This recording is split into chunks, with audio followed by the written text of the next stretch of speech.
आपका स्वागत है। आप देख रहे हैं एनआईपी न्यूज। उत्तर प्रदेश की सारी खबरें हम आपको देते रहेंगे लगातार। नमस्कार, आप देख रहे हैं एनआईपी न्यूज। भदोही जनपद से स्थापना दिवस पर सपा के निवर्तमान जिलाध्यक्ष ने की मेडिकल कॉलेज की मांग। 27वें स्थापना दिवस पर हुए कार्यक्रम में सभी को दी गई मुबारकबाद। जनपद के 27वें स्थापना दिवस पर मंगलवार को नगर के पचभैया मोहल्ले में स्थित समाजवादी पार्टी के निवर्तमान जिलाध्यक्ष मोहम्मद आरिफ सिद्दीकी के आवास पर कार्यक्रम का आयोजन किया गया, जहां पर सभी को मुबारकबाद दी गई। इस दौरान सिद्दीकी ने कहा कि भदोही को 1994 में सपा संरक्षण तत्कालीन मुख्यमंत्री मुलायम सिंह यादव ने वाराणसी जिले से अलग कर भदोही का सृजन किया था। यहाँ के लोगों की तकलीफों व परेशानियों को देखते हुए भदोही को एक नई पहचान मुलायम सिंह यादव ने दी। उन्होंने कहा, भदोही को जिला बनते ही समाजवादी पार्टी की सरकार ने यहाँ की सड़कों को चमकाने का काम किया है। जी आप देख रहे हैं भदोही जनपद से NIP news, report Aftab Ansari के साथ। वो कंप्लीट हो गया था। केवल भदोही गजिया ओवरब्रिज कंप्लीट नहीं हो पाया था, लेकिन निर्माण कार्य 70% पूरा हो चुका था। और बाकी जब से सरकार समाजवादी पार्टी की नहीं है तो सारे विकास कार्य रोक दिए गए। तो ये तो इस सरकार की जुमले वाली सरकार की बातें हैं। समाजवादी सरकार ने और माननीय अखिलेश यादव जी की सरकार ने तो काम किया। भदोही में बस अड्डा नहीं है सर। नहीं, जो वो बस अड्डा का निर्माण जमनीपुर में माननीय अखिलेश यादव की सरकार ने किया। मूसी लाडपुर में उन्होंने अग्नि मिशन केंद्र, फायर ब्रिगेड, कोई ट्रामा सेंटर कंप्लीट किया। और उन्होंने ट्रामा सेंटर बनाने का काम किया। ये सारे काम माननीय श्री अखिलेश यादव जी ने किया।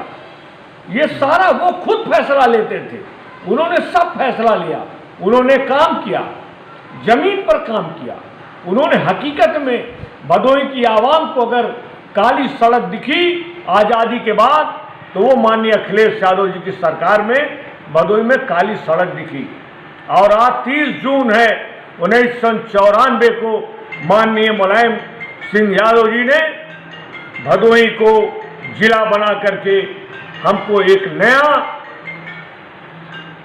सुनहरा वक्त दिखाने का काम किया और उसी से ये विकास का काम हुआ। ठीक, धन्यवाद सर। अध्यक्ष जी, भदोही जिले को 27 वर्ष हो गए हैं, इस पे आप क्या कहेंगे? 30 जून 1994 को समाजवादी पार्टी के उस समय के माननीय मुख्यमंत्री, समाजवादी पार्टी के संरक्षक माननीय श्री मुलायम सिंह यादव जी ने भदोही आकर के ज्ञानपुर जीआईसी इंटर कॉलेज के मैदान में भदोही को जिला घोषित किया था। नेताजी ने भदोही को जिला बनाया और समाजवादी पार्टी के राष्ट्रीय अध्यक्ष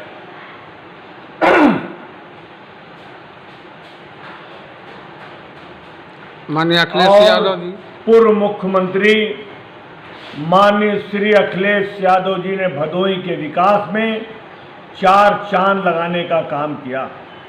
उन्होंने एक तरफ भदोही में कारपेट एक्सपो मार्ट की स्थापना किया, तो दूसरी तरफ कालीन का निर्यात बढ़े, भदोही में विदेशी ग्राहक आए, इसके लिए इंदिरा मिल चौराहा से बाबतपुर एयरपोर्ट तक उन्होंने चमचमाती हुई 4 लेन सड़क बनाने का काम किया। माननीय अखिलेश यादव जी ने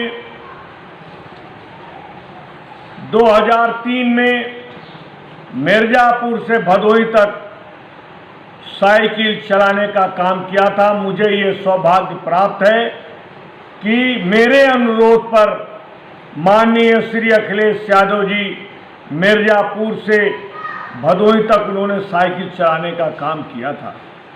लेकिन जब उनकी सरकार बनी 2012 में, तो उन्होंने ये फैसला किया कि जिस सड़क पर हमने साइकिल चलाया है और उस सड़क पर हम जनता को एक तोहफा देने का काम करेंगे।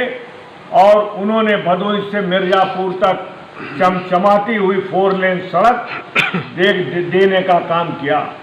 माननीय मुख्यमंत्री समाजवादी पार्टी के राष्ट्रीय अध्यक्ष माननीय श्री अखिलेश यादव जी ने भदोही से गोपीगंज तक, भदोही से दुर्गागंज तक, सरपतान ज्ञानपुर मुख्यालय से गोपीगंज तक, जंगीगंज से सीतामढ़ी तक, वहीदा मोड़ से सूर्यामा तक, ये तमाम चमचमाती हुई सड़क, बबनौटी से ज्ञानपुर तक, ये तमाम चमचमाती हुई सड़क माननीय अखिलेश यादव जी के विकास को चिल्ला चिल्ला करके ये गवाही दे रही है कि इस जनपद को अगर किसी ने सजाया और संवारा है तो उस नेता का नाम माननीय श्री अखिलेश यादव है।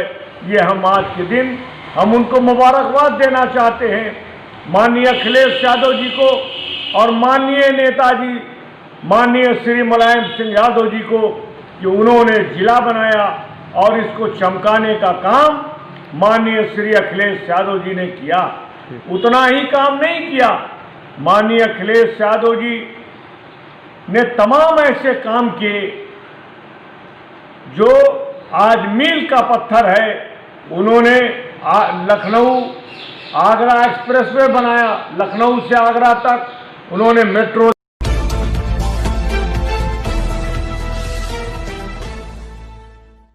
नमस्कार, आप देख रहे हैं आईपी न्यूज। भदोही जनपद से जीआई उत्पादों के लिए राज्य स्तर पर बना सक्षम समिति स्वागत योग्य एकमा समिति की गठन होने से निर्यात को मिलेगा बढ़ावा। ओमकार मिश्र। अखिल भारतीय कालीन निर्माता संघ के पदाधिकारियों ने मंगलवार को मर्याद पट्टी स्थित कालीन भवन में आयोजित पत्रकारों से बातचीत के दौरान सरकार द्वारा जीआई उत्पादों को बढ़ावा देने के लिए बनाए गए राज्य स्तर पर सक्षम समिति का स्वागत किया गया। कहा कि इसमें उद्योग की समस्याओं का भी समाधान होगा। इस दौरान एकमा पदाधिकारियों ने कहा कि कालीन उद्योग को सरकार द्वारा वर्ष 2010 में भौगोलिक सांकेतिक की पहचान दी गई। एकमा द्वारा जीआई उत्पादों के निर्यात को बढ़ावा देने के लिए राज्य सरकार पर एक सक्षम समिति बनाने की मांग की जा रही थी। एकमा की मांग पर सरकार ने कमेटी बना दी है। कहा कि इस कमेटी में कालीन निर्यातकों को भी शामिल किया जाए। जी आप देख रहे हैं भदोही जनपद से IP news, report Aftab Ansari के साथ। इसके बारे में निर्णय किया है और राज्य स्तर की एक एम्पावर्ड कमेटी का गठन करने का निर्णय किया है। इससे संबंधित समाचार आज के दैनिक जागरण के बनारस एडिशन में छपा भी है, शायद आप लोगों ने देखा भी होगा। तो उस समाचार से यह स्पष्ट है कि सरकार जीआई उत्पादों के प्रचार प्रसार विकास के प्रति काफ़ी गंभीर है और उसके लिए इस समिति का गठन किया गया है और इस समिति के अंदर विशेषज्ञ भी रहेंगे। हम लोग ये भी प्रयास करेंगे कि हम लोगों का भी प्रतिनिधित्व इस समिति में रहे, जिससे कि कारपेट और दरी इंडस्ट्री के जो मैटर्स हैं वो वहाँ पे हम लोग उठा सकते हैं। लेकिन सबसे अच्छी बात ये है, जैसा कि आप लोगों ने समाचार देखा उससे ज्ञात हुआ होगा कि सरकार ने अब जीआई उत्पादों के विकास के लिए विशेष ध्यान दिया है। हमें उम्मीद है कि इसके कारण कारपेट इंडस्ट्री का डेवलप। फिर पहले वहाँ पर उसमें 4 लोग जो थे वो राष्ट्रीय स्तर के, एक captain Lalit Singh, Michael Dias, आपको दे रहे हैं माइकल डायस, अजीत विक और राजलक्ष्मी राव वहाँ के राष्ट्रीय अध्यक्ष IACC के।